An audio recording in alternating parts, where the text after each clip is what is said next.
Bueno, estamos con una vieja amiga y parte de esta casa, no la olvidaremos nunca, cómo nos acompañó, cómo estuvo con nosotros, qué maravilla de contertulia era en todos los aspectos Vanessa Vallejo, economista, periodista, editora de El Americano Media.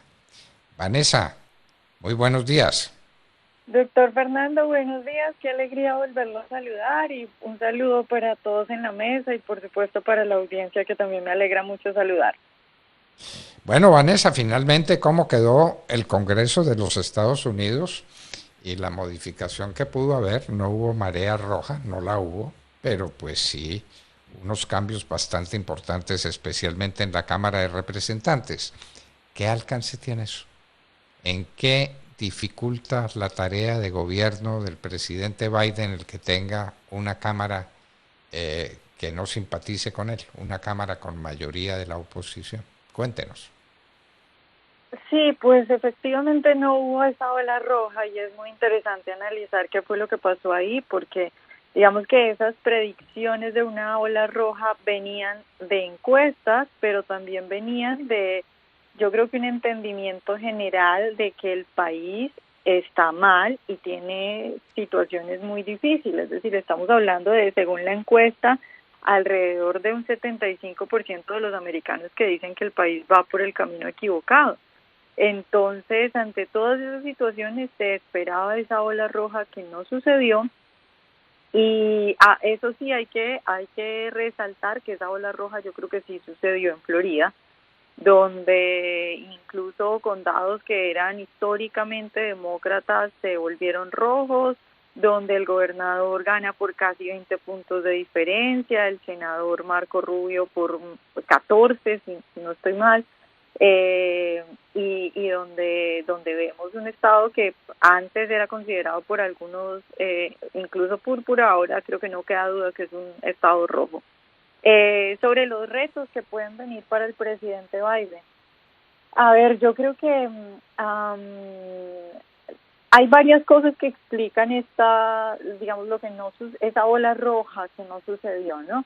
Entre ellas tiene que ver con unos medios de comunicación muy favorables al Partido Demócrata, muy favorables en la medida en que uno ve que los problemas básicos e importantes de este país no se tocan en esos medios de comunicación, o si se toca el tema simplemente se trata de una manera mentirosa.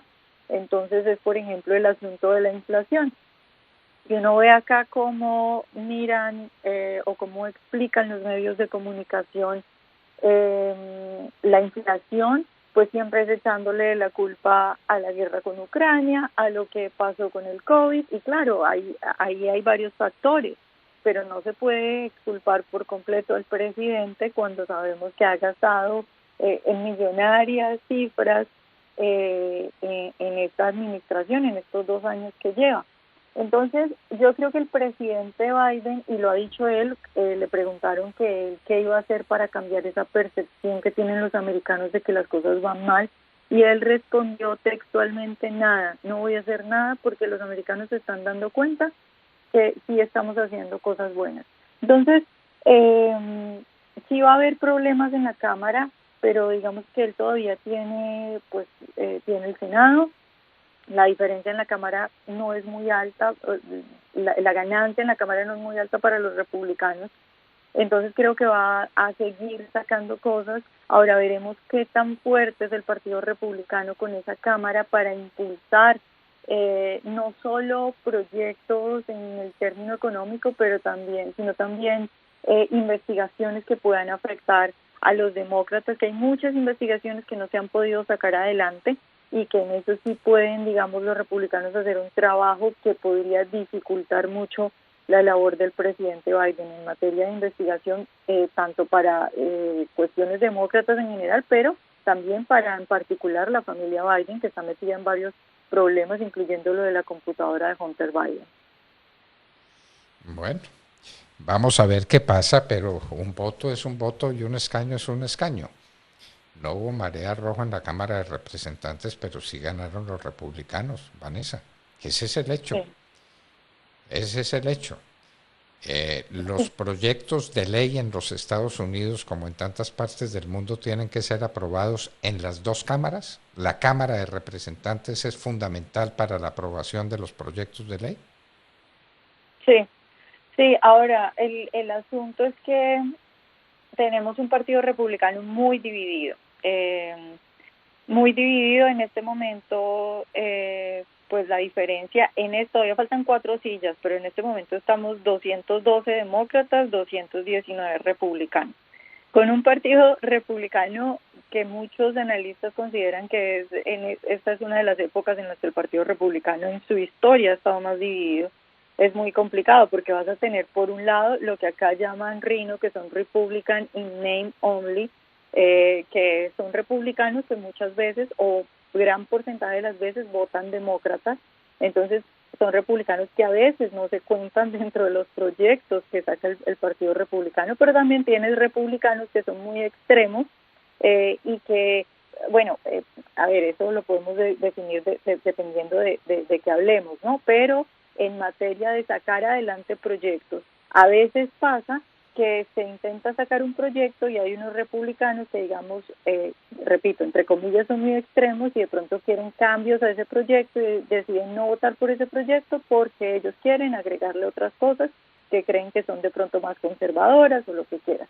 El punto es que la diferencia no es tan alta, el Partido Republicano está dividido, viene la presidencia, que eso, digamos, vienen las elecciones a la presidencia en el 2024, que eso aumenta esa división. En este momento hay peleas muy fuertes por eso. Entonces, y esa en parte también es una de las explicaciones de que no hubo esa marea roja. Con un partido tan dividido y con gente que es capaz de decir, yo no voy a votar por este candidato para el Senado, para la Cámara, porque para mí es un republicano débil y no me importa, y entonces dejan que gane el demócrata. Entonces es difícil, un partido republicano tan dividido es muy difícil y es claramente una ventaja para el presidente Biden. Entonces, ¿usted cree que el Partido Republicano no va a actuar monolíticamente en la discusión de los grandes proyectos de ley del presidente Biden? ¿Que se va a dividir y que puede sumar varios votos republicanos a los votos demócratas? A ver, yo creo que hay proyectos, digamos, proyectos grandes que son importantes. Por ejemplo, en cuanto a las investigaciones, yo creo que vamos a tener un partido republicano unido en cuanto a las investigaciones que se vienen, principalmente para el presidente Biden y su familia. Ahora, en cuanto a otras cosas, por ejemplo, que son también muy importantes, lo que viene, por ejemplo, en materia migratoria. ¿Qué puede pasar? Sabemos que los hispanos ahora están jugando un rol fundamental, y un rol fundamental para el Partido Republicano, que apenas está despertando a entender que los hispanos pueden votar republicano, porque ellos antes los veían como votos simplemente perdidos y por eso nunca le pusieron cuidado. En materia de migración, conseguir que el Partido Republicano pueda sacar adelante algo, por lo menos en los próximos años, es prácticamente imposible, porque ahí tienes una gente que simplemente no quiere contar con los hispanos y otra gente que, digamos, es más inteligente y se ha dado cuenta de lo importante que son los migrantes, ¿no? Entonces yo creo que depende del tema, pero no es una situación fácil para el Partido Republicano, con una ventaja tan chica y con un Partido Republicano tan dividido. Ahora, ¿qué sí es muy bueno para el Partido Republicano? Que, digamos, intentando ver la luz o algo bueno dentro de estas cosas, de estos resultados que no fueron esa ola roja que esperábamos. Cuando los demócratas tienen en este momento todavía siguen teniendo, digamos, situaciones favorables, yo creo que lo que viene para el 2024 y para las elecciones presidenciales, si los republicanos logran hacerlo bien, me refiero a una estrategia comunicativa de explicar cuál es su proyecto. Yo creo que ahí sí, digamos, vamos a tener una población o una gente que se va a dar cuenta que las cosas definitivamente ni siquiera después de las elecciones de término medio, de medio término, funcionaron.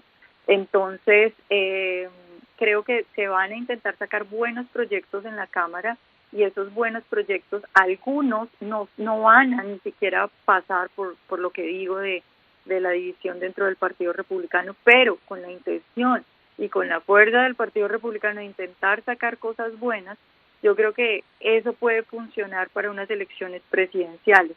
Lo otro también es que en estas elecciones, por ejemplo, teníamos en el Senado, los republicanos tenían que defender 21 escaños, los demócratas solo tenían que defender 13.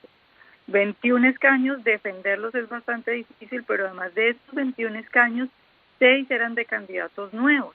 Y pues obviamente un candidato nuevo no tiene la misma fuerza de uno que ya ha estado durante años. Ahora, en el 2024 lo que va a pasar es que 10 escaños tendrán que ser defendidos por los republicanos, pero 21 tendrán que ser defendidos por los demócratas.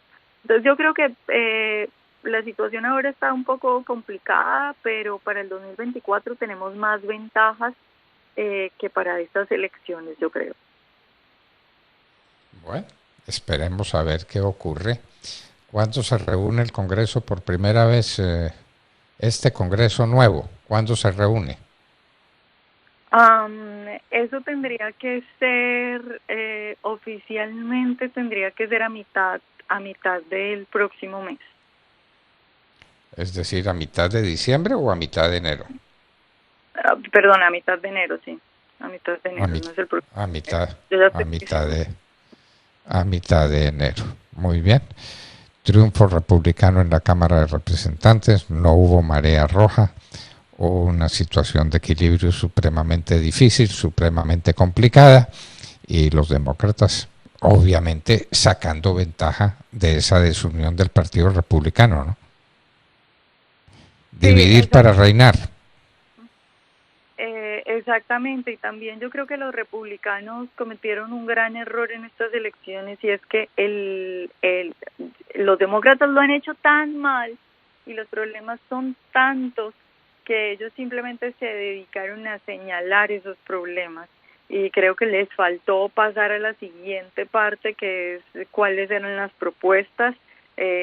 Y lo que digo, o sea, tenían en realidad la situación es difícil en cuanto a todos los escaños que les tocó defender, en cuanto a los que estaban en juego de un lado y del otro lado, en cuanto a cómo se han ido definiendo los condados acá que favorecen al partido que tenga la mayoría en ese estado. Entonces era una situación difícil, no vimos lo que esperábamos. Sin embargo, sí, en materia de votos, o sea, si uno cuenta los votos, digamos, sí, pues no podemos negar que hubo ahí una victoria, y bueno, hay que seguir trabajando para ver los resultados que nos dieron en estas elecciones.